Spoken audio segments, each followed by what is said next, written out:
अच्युतानंत गोविंद नामोच्चारण भेषजात नश्यन्ति सकला रोगा सत्यम सत्यम वदाम्यहम्। अच्युत अनंत गोविंद ये 3 नाम, इन नामों के उच्चारण रूपी औषधि से सारे रोग नष्ट हो जाते हैं। यह मैं सत्य सत्य कह रहा हूं। विश्वास पूर्वक केवल इतने कोई करो तो रोग नष्ट हो जाता है। हमने एक बार अपने विद्यार्थी जीवन में इसका प्रयोग किया। अक्षय नवमी का दिन था। वृंदावन की बड़ी भारी परिक्रमा चल रही थी, बहुत भर के परिक्रमा चल रही थी,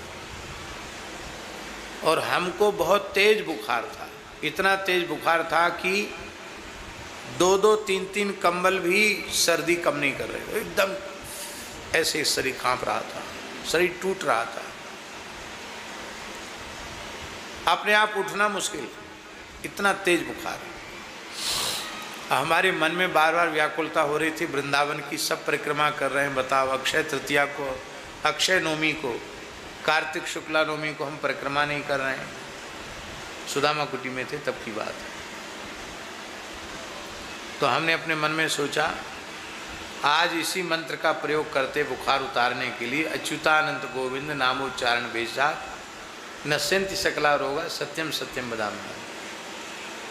तो एक लकड़ी ली पकड़ने के लिए हाथ में, बुढ़े नहीं थे पर लकड़ी इसलिए ले कहीं चकरा के गिर न जाए। तो एक टेढ़ी बेड़ी सी लकड़ी मिल गई भंडार घर की, उसी को लेके चले। उस समय ये बाहर परिक्रमा नहीं बनी थी, भीतर से परिक्रमा होती थी, ये बाहर वाला रोड नहीं बना था, लेकिन हम बाहर से ही परिक्रमा गए। जो लोग वृंदावन में रहते हैं वो लोग जानते हैं कि सुदामा कुटी से जगन्नाथ घाट कितनी दूर है।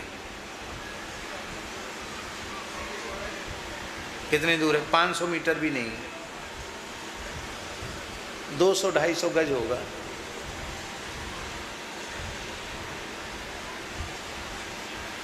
और हम ये श्लोक बोलते हुए चले, अच्युतानंद गोविंद नामोच्चारण भेषजात नश्यन्ति सकला रोगा सत्यम सत्यम वदाम्यहम्।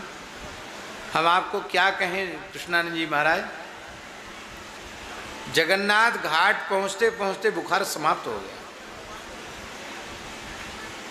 और हम परिक्रमा कर आए। महाराज जी कहीं बाहर पधारे थे वृंदावन में ही, वो बाहर आए तो आए महाराज जी, तो महाराज जी ने कहा पंडित जी कहाँ गए?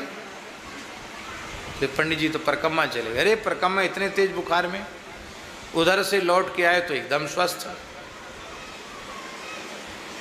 अरे तुम्हें तो बहुत तेज बुखार था। मैं कहा महाराज जी हमने प्रयोग कर लिया अच्युतानंत गोविंद नाम। तो बहुत हंसे, बोले हाँ ठीक है। उसके बाद फिर उतर ही गया बुखार, फिर नहीं चढ़ा, दोबारा उतर गया।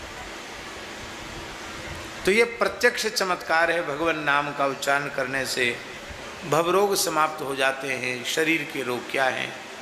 हाँ, भगवान के जो श्रेष्ठ भक्त होते हैं वो कभी रोग नाश की प्रार्थना भी भगवान से नहीं करते हैं। प्रार्थना करते हैं आपके चरणों में हमारी चित्तवृत्ति लगी रहे, यही बात सबसे ऊंची है।